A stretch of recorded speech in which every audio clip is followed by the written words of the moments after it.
Good morning.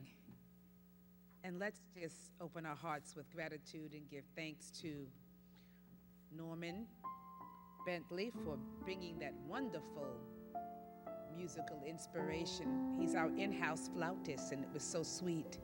And of course, we opened with our Richard Payne trio doing Stand.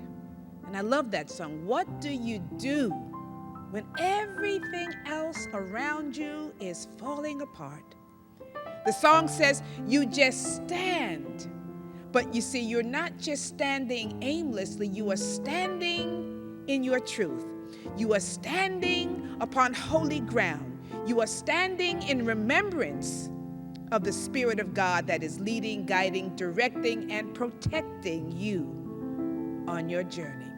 So thank you for that wonderful rendition, Richard Payne and the Richard Payne Trio. I want to remind you that our prayer team is here with you, and they are holding virtual sacred space as we do in our Sunday services. There's always a soul who is set aside, and they maintain a consciousness of prayer. They hold a high vibration and a sacred intention for all of us who have gathered together to worship and to be in community and to commune with one another. And so we still have virtual communion, virtual prayer. And so I want you to know, if you have a prayer need, our prayer team is still praying with you. You can go online and get the number to call in for sacred prayer. It's a great morning, and I'm so glad to be here, and I'm thrilled that you are here with each of us this morning. And first of all, I want to thank all of you who were so kind and loving. You know, last week I mentioned that I was looking for some grits. And I should have known that this community is such a loving, kind, generous, and faithful community. So a couple of days later, I opened my doorstep, and Barbara Gray had put some grits on my front door steps, and that was wonderful. And then Chandra Williams told me she went online and ordered 2 boxes for me, and those came the other day. And someone else called me up, texted me rather, and asked me did I need grits. Several people did, and I said, I'm good. So I just want to thank you all for reaching out and answering that call that I didn't realize I was putting out there. But that's what this time is all about, that we have to remember that we're here for one another, and that we open our hearts and share out of the bounty of our spirit so that all are taken care of and all are remembered during this time. So I'm grateful and thankful for you, but I have enough grits. And matter of fact, we had, my mother and I had some grits last night, and they were delicious. So I thank you for that.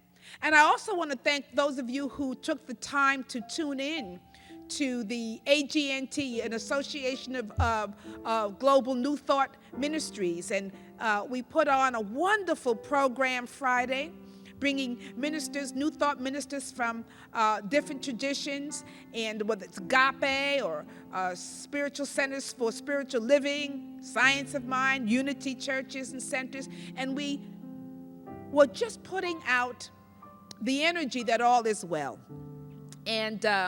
And that, you know, from this experience, we know that something wonderful is being birthed on the planet, even though it may look a little different, and it may feel a little confusing, and there might be the energy of the unknown surrounding where we are today, but all is well. And so that was a wonderful program that fed my spirit. I had a chance to participate with some of my mentors and spiritual leaders who feed me and feed my souls. And so it was a great time. When I came in this morning, Allison came up and she said, you know, that she and her family were watching the program, and her niece and great niece were watching it. And when little Cameron saw me when I came on the screen, she said to her mother, "Oh, look, Mommy, there's the God we see at church." And I thought that was so cute, you know, 3 years old. She knew my face because she comes to church. I christened her, but I thought, how sweet is that? There's the God we see at church.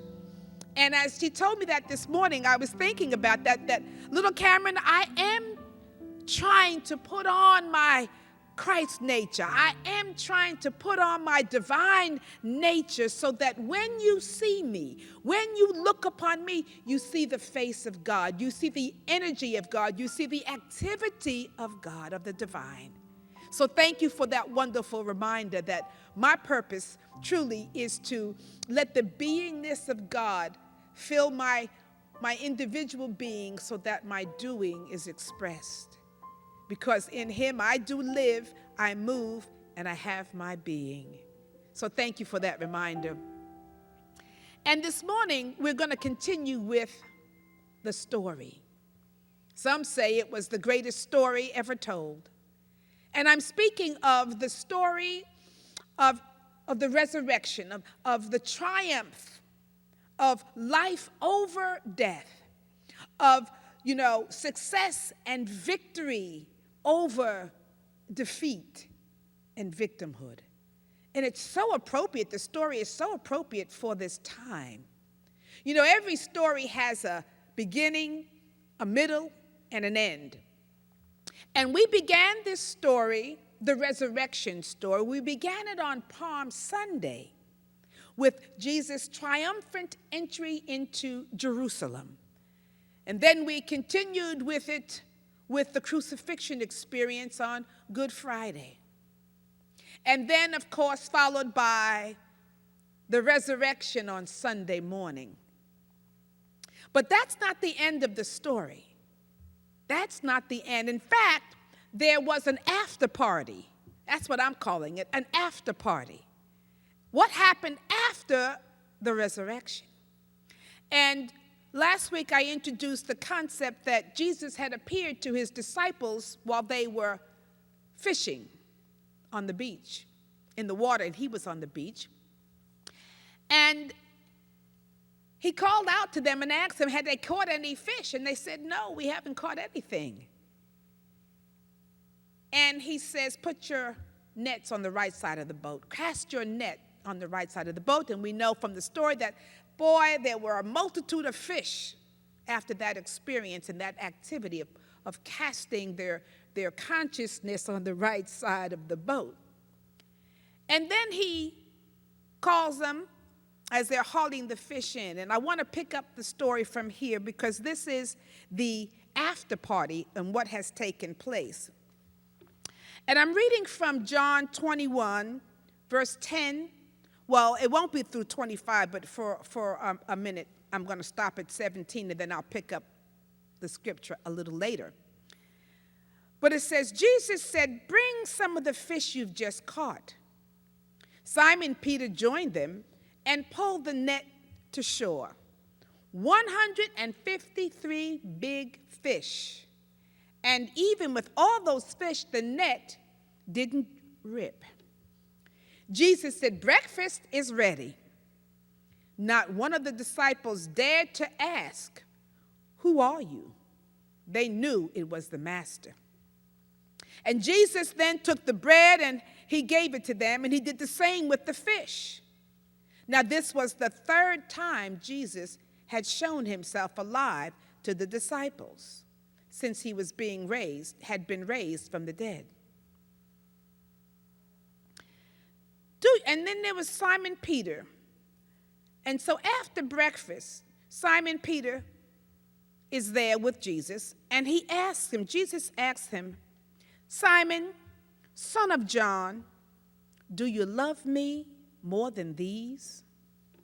Yes, Master, you know that I love you.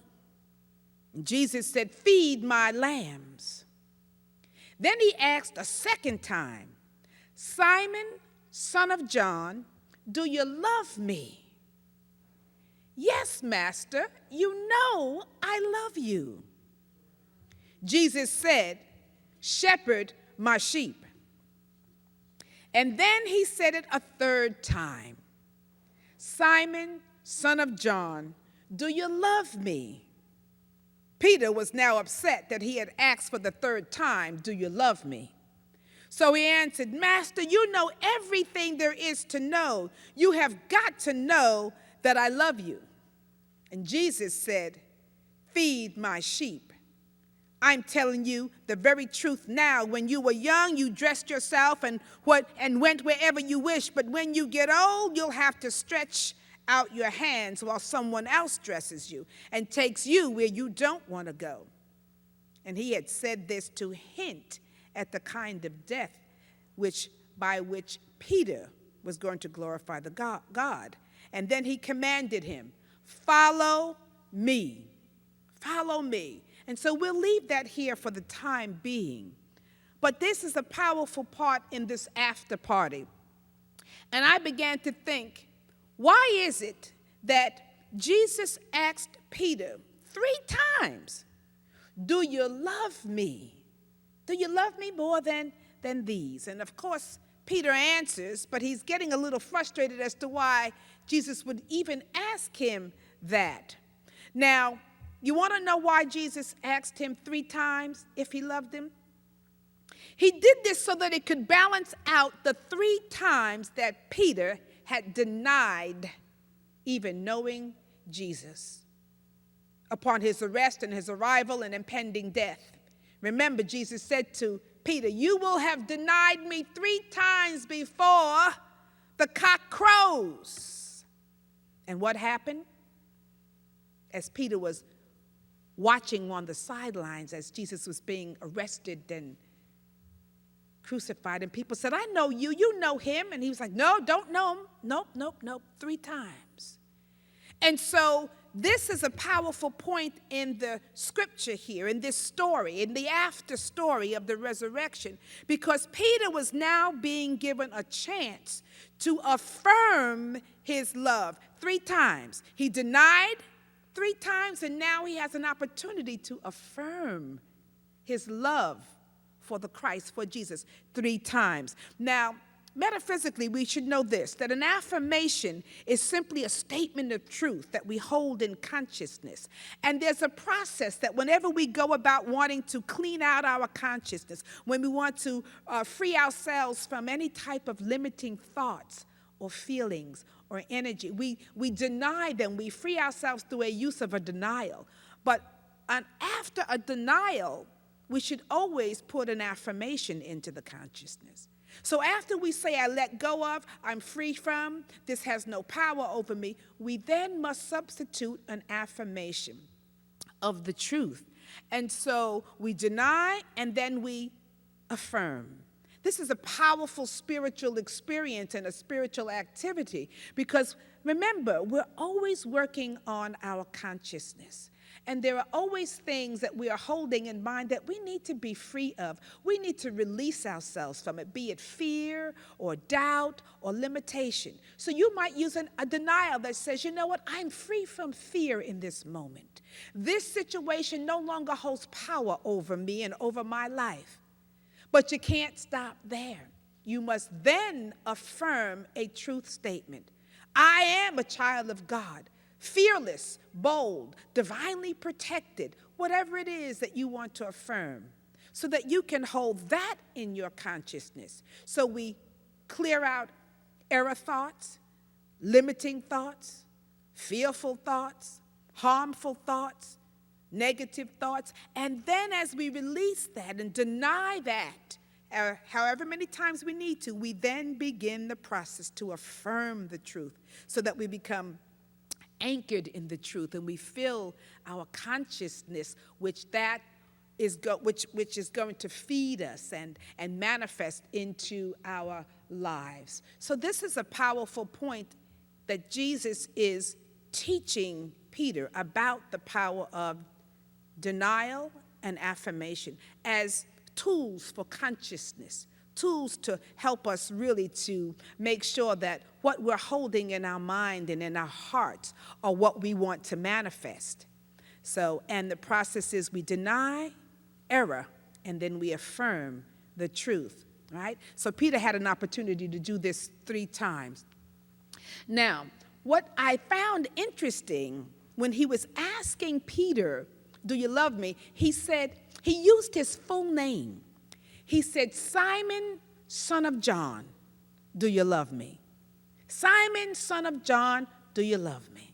Simon, son of John, Do you love me? Now, what's interesting about that, and you know what, forgive me because I feel like teaching this morning. You know, my congregation knows, for those of you who are just tuning in and maybe are not familiar with Unity and myself as a spiritual leader here, sometimes I want to preach, sometimes I want to teach, sometimes I want to motivate and inspire. But this day, Spirit said, we need to be fed. I want to feed you some sustenance, because we are facing some interesting times that we want to make sure that our consciousness is strong and we understand what is taking place in our inner world so that we can handle what is taking place in the outer world.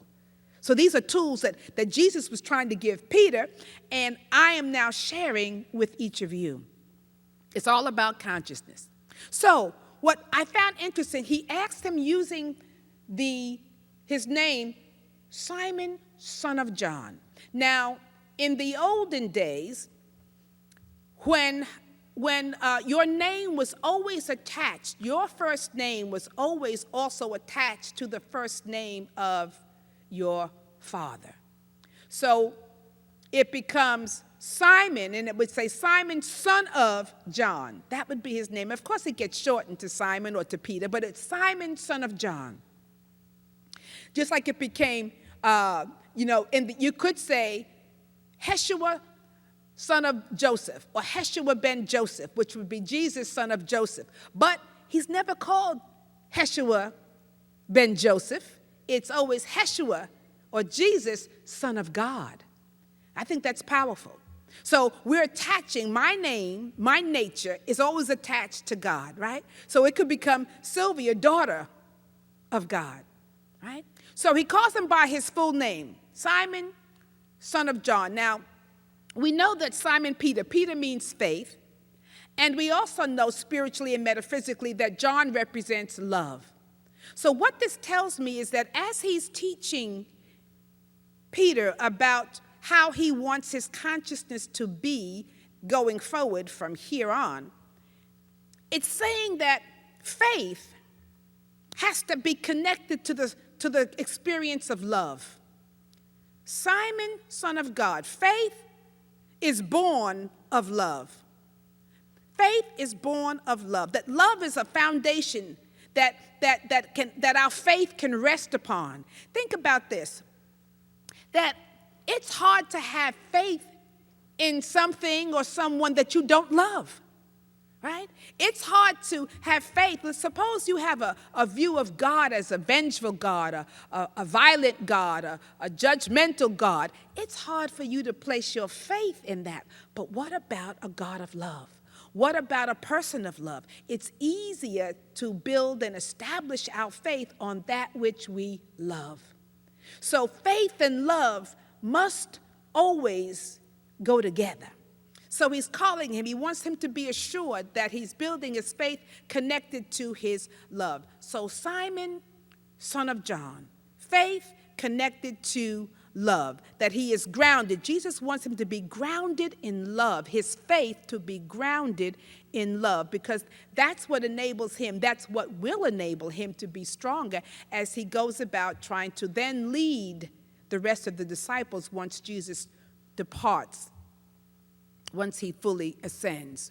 So faith is anchored in love, right? So this is what we're working on too. We want to make sure that our love becomes anchored in God, and that our faith is anchored in love. Because Peter, you want it to be solid. Peter's called the rock. You want your truth to be solid as a rock, strong. And love and faith helps you to do that. And Jesus says to him, upon this rock, I'm going to build my church. So we're going to build our consciousness. The church is where you are. The church is in your heart. The church is your spirit. It's your awareness. And he's going to build, right, this church. He's going to build your consciousness, your inner sanctuary upon faith and truth, and it's going to be solid and strong. And this is what we need in these days ahead, to have ourselves anchored, our faith anchored in love, and in our consciousness anchored. So this is what we're doing. Now we're going to get back to the story, because this is about feeding the consciousness with what we need for the days ahead. Interesting. So back to the story. I continue, and here I'm reading with verse 18. Now, so Jesus tells them, of course, these three things: feed my sheep, and he says, follow me, follow me. And this is where the story picks up. So as Jesus is saying this to Peter, it says, turning his head, Peter noticed the disciple Jesus loved following right behind. When Peter noticed him, he asked Jesus, well, Master, what's going to happen to him?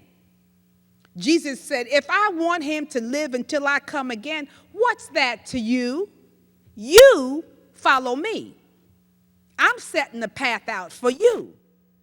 He said, that's how the rumor got out among the brothers that this disciple wouldn't die. But that is not what Jesus said. He simply said, if I want him to live until I come again, what is that to you? This is the same disciple who was eyewitness to all these things and who wrote them down. And we all know that his eyewitness account is reliable and accurate. There are so many other things Jesus did. If they were all written down, each one of them, one by one, I can't imagine a world big enough to hold such a library of books.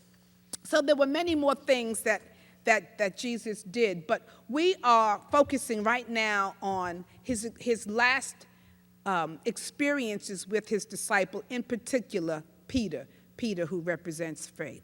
So as the story continues, Jesus has just given him an opportunity, Peter, to affirm his truth and to affirm his love, right? Now, no sooner than he does that, and Jesus expresses that and tells him, feed my sheep, do all these things, you follow me, Peter is off looking somewhere about, oh, wait, yeah, but what about him?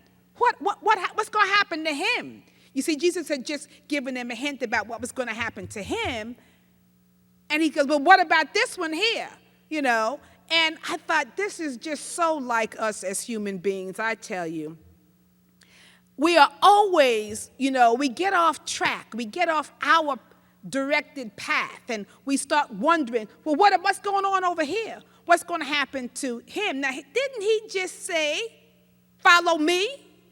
And I love Jesus' answer to him. He says, well, what if I say I want him to, remain alive until I come again? What is that to you?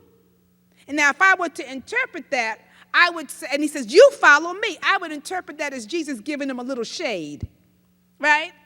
He's saying, look, I'm not talking about him. I'm talking to you. Mind your business. What happens to him is none of your concern. I am giving you sustenance to feed your spirit, to feed your life, so that you can follow me. You can walk on the path. But if you're trying to follow somebody else and what they're doing, you can't follow me.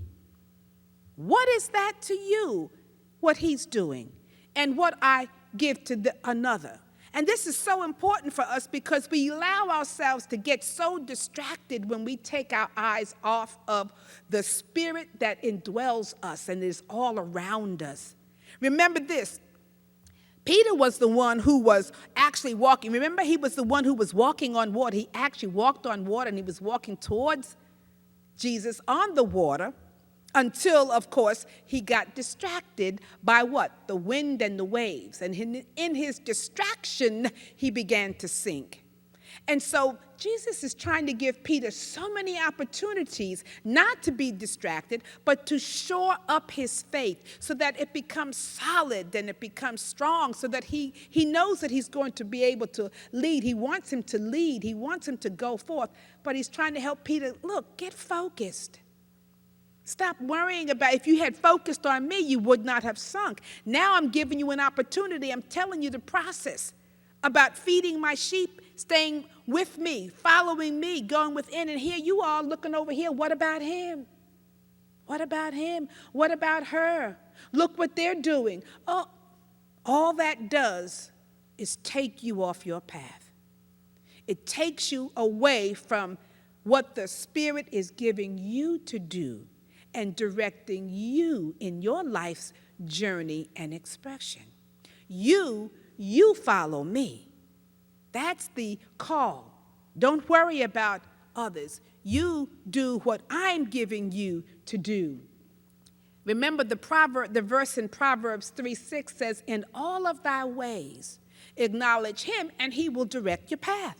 So, just follow what you're given. Stay attuned to the divine.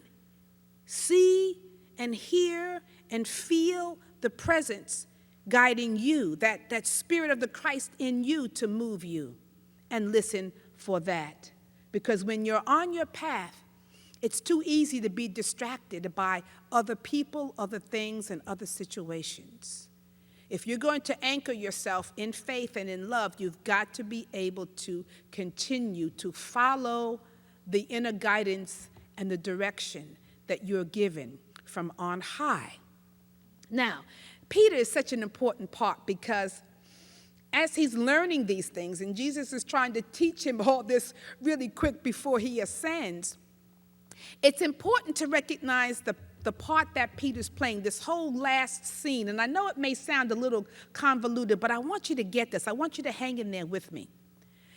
Early on, Jesus had said about Peter when he said, upon this rock I will build my church. I want to read the scripture of where that comes from, because Jesus is actually giving Peter the keys to his consciousness. He's giving him some information about how to keep his mind clear and strong, how to use denials and affirmation, how to understand the power of prayer and the power of positivity and the power of keeping your mind focused, because the thoughts you think are going to be the thoughts you will experience and you will live. So this comes from Matthew, verse 16. And it says, when Jesus arrived in the villages of Caesarea Philippi, he asked his disciples, what are people saying about the Son of Man and who he is? They replied, well, some think he's John the Baptizer. Some say Elijah. Some say Jeremiah or one of the other prophets. He pressed them, and how about you? Who do you say that I am? And Simon Peter said, you are the Christ, the Messiah, the Son of the living God. Remember, the Son of God, right? Simon Bar-Jonah, Simon, son of John, Jesus, son of God, Sylvia, daughter, son of God. He says, thou art the Christ, the Messiah, the Son of the living God. And Jesus came back and he said, God bless you, Simon, son of Jonah, which is John. You didn't get that answer out of books or from leaders. My Father in heaven, God himself, let you in on this secret of who I really am. And now I'm going to tell you who you really are. You are Peter, a rock. This is when Peter gets his name. Simon gets his new name. You are Peter, a rock. This is the rock upon which I will put together my church, my inner sanctum. A church so expansive with energy that not even the gates of hell will be able to keep it out. I'm going to build my church, your consciousness, your inner sanctum, upon this rock. And he says, with so much expansive energy, which is the divine energy, right? So much the life force of God. I'm going to put so much of that energy within this church, within this inner sanctum of your being, that not even the gates of hell will be able to keep it out. And that's not all, he says. You will have complete and free access to God's kingdom. Keys to open any and every door. No more barriers between heaven and earth and heaven. I talked about that Friday. We're birthing a new experience. Not heaven and earth and heaven. Heaven on earth, heaven in earth. They are one. This is one experience we're going to end up having. And he says, a yes on earth is a yes in heaven, and a no on earth is a no in heaven. All right? So he's telling them, I'm giving you the keys to the kingdom. I'm giving you the keys to heaven. That when you say yes, that yes, if you say a yes on earth, it's going to be a yes in heaven. If you say a no on earth, it's going to be a no in heaven. This is so important. And then he swore his disciples to secrecy and made them promise that they would tell no one that he was the Messiah. Now, this is so important because what this is saying is that, friends, everything is about our consciousness. And the keys to the kingdom are that you have the power to deny and affirm, to say yes and to say no. But the important part is you must understand if you say a no in earth or on earth, it's going to be a no in heaven. If you say a yes in earth, it'll be a yes in heaven. So what that's saying to us is creatively is that when you deny something, it's gone. But then when you affirm it, it'll be established to you. So we need to be conscious of what we're holding in our consciousness. Are you looking out here in the manifest realm, in the realm of the earth, of the world, and you're saying, oh, wait a minute, I'm afraid of that, or, oh, wait a minute, this may happen. Know that you are binding to you. What you say no to in the earth is what you're saying no to. But also what you say yes to is in earth is what you're saying yes to in heaven, which means that your words are going to manifest. They're going to manifest. That's the keys to the kingdom, the keys to creativity. You hold those. So you need to be conscious of, are you using your, affirmation and your denials? Are you denying that anything in this earth has any power over you that is not of the highest good, that is not of God? What are you giving into? So we say no to that which we do not want, no to that which is false, no to that which is in error in our consciousness, and yes to what we know to be true. And a truth is just a universal principle of God or spirituality that doesn't change. It's changeless. I'm going to put my truth in the spiritual principles that are everlasting, that are solid, spiritual laws that work all the time. So the spirit of love doesn't just work whether I'm good or bad. It's always love as a spiritual principle is always there. Prosperity as a spiritual principle is always there. Health as a spiritual principle in law is always there. I'm going to grab those and affirm that and deny the limitation of lack or illness or confusion. Deny that and I will affirm, stand firm in the truth that I know. I'm going to bind my words. Whatever I bind on earth will be bound in heaven. Whatever I deny on earth and loose on the earth will be loosed in heaven. I hold the keys to the kingdom. I hold the keys to my consciousness. So Jesus is instructing. This is very important, the message that he's giving Peter, trying to help Peter. So he's saying, look, don't worry about what's happening over there. You get your consciousness right. You follow me. I'm setting out a path for you to walk upon. And it's a path of truth. It's a path of power. It's a path of purpose. But you've got to stay on the path. You have to keep your mind stayed upon God, the good, the truth. And when we do that, and if you feed yourself enough of the truth, your consciousness grows. Remember, they were eating fish and bread. And fish, last time we understood, means a multitude of divine ideas, right? And they were feeding a breakfast on fish and bread is the substance of life. And so they're eating. Take this in appropriate. Feed your spirit on spiritual things, on the sustenance that's going to help you move through this experience. Don't worry about what's happening on TV and what they're saying. There's a lot of confusion out there. You stay on the path.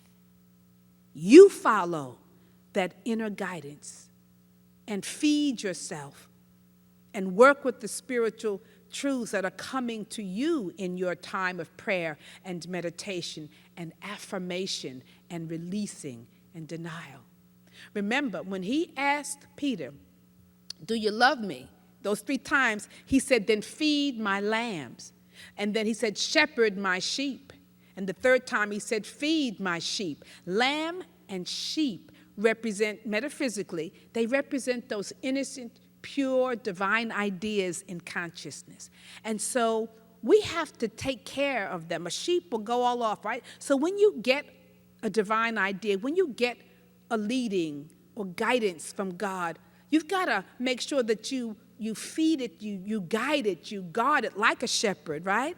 You take care of those innocent, pure thoughts in consciousness. Because if you don't, it won't. And if you're not guarding your consciousness, those thoughts are going to run like sheep. They'll be straying here and straying there. You've got to pull it together. Make sure that you are guiding and guarding what you are allowing yourself to hold in your consciousness, and you must guide and guard what you are allowing yourself to be fed upon. The truth, the sustenance of divine ideas, feed that to your consciousness. There will be a lot of things in these days ahead that we will hear and that we will read about. And I'm not saying that you shouldn't pay attention to those, but I'm saying get first, if you have to, make sure that you're going to God first. There's a saying that says go to God first and then to man as God directs. So you go to God first and get strong in that, get rooted in that. And then if you need to, then you can follow the direction of maybe the World Health Organization or the CDC. Get your source, your information, literally on the earth from the earthly good sources, and of course in heaven from the spiritual sources. Don't get caught up in everything you're reading. Don't get caught up in the vibration that's out here. You hold the keys to the kingdom. You hold the keys to your consciousness. You must feed and feast that upon that. And when you are feeding yourself truth, after a while you're going to be able to trust what comes into your mind, what thoughts come, the directions come, and then you can know that that's you can trust that. You can have faith in these higher thoughts that come to you. And you can then begin with your faith and with your love to begin to follow the guidance that you are getting. This is the time to do that. As light bearers, as truth students, during this time, it's important that you work with consciousness. It's important that you lay hold of your power that you were giving, that you have been given as a spiritual being, so that you can direct your path. But in all of thy ways, acknowledge him, and he will direct your path. You follow the truth of the Spirit of the living God in you. Follow me. So I say, eat up, feast on truth, and stay on the path. Stay on the path. Follow the Christ within. Namaste, and be so abundantly and richly blessed. And so it is. Amen. And so let us take a moment now to listen to some special music as we prepare for meditation. Because meditation is appropriate that we go. So I'm going to have you prepare for special music. And just allow yourself to feast on the words that were shared this morning. Open your heart, and we'll go deeper in a time of meditation. But first, let us listen to, once again, Mr. Norman Brentley.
now I want to take a moment to just feast on the truth that we know will set us free as we enter into a time of meditation, a brief time.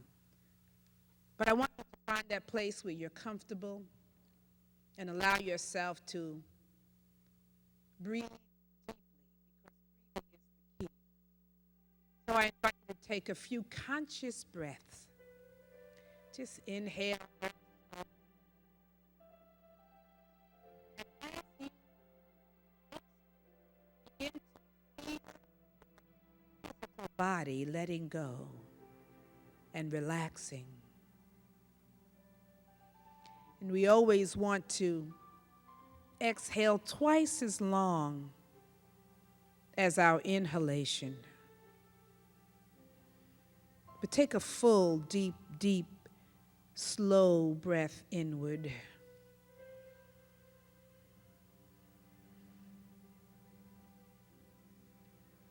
And exhale.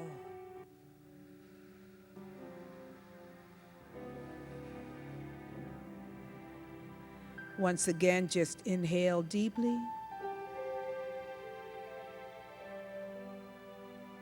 And exhale fully.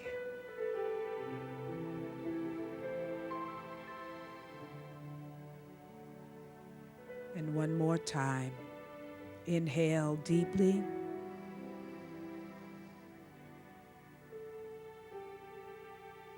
And exhale fully.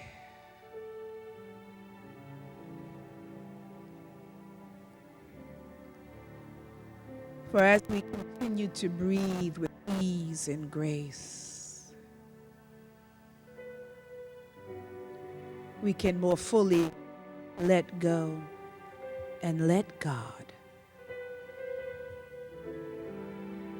Let go and let God. What are those thoughts and feelings you want to be free to eliminate from your conscious awareness? Those thoughts that would bind you to limitation and negativity and fear and doubt. Release those. Let them go. And you can use my favorite denial, which is I am free from whatever it is you want to be free from. I am free from fear. I am free from doubt. I am free from thoughts of illness, lack, poverty. I let those go. And I fill my consciousness. I feast on the truth that I am filled with faith, the power, the perceiving power of faith, which is the ability to join my faith with the substance of God and to bring my inner desires into manifestation, into reality. I feast upon the truth that divine love in me draws to me all that is needed for my life and affairs. I affirm this truth that God is ever present within me, all around me, in my life and in my affairs, guiding and guarding me to the greater wisdom of spiritual principle that is the same today and yesterday and tomorrow. I trust in that. What can you release and say no?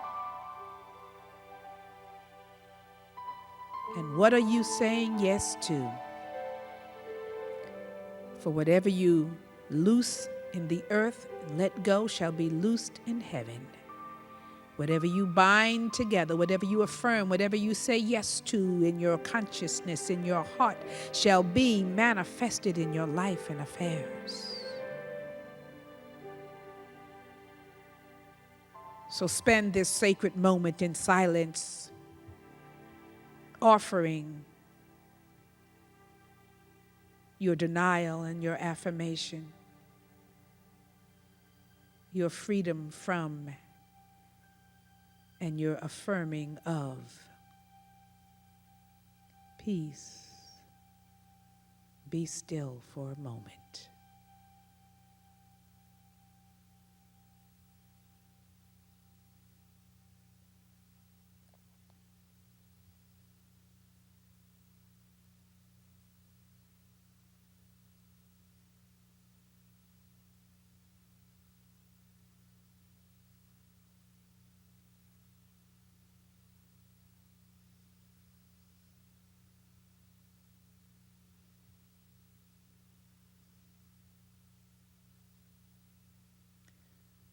Oh, thank you, thank you.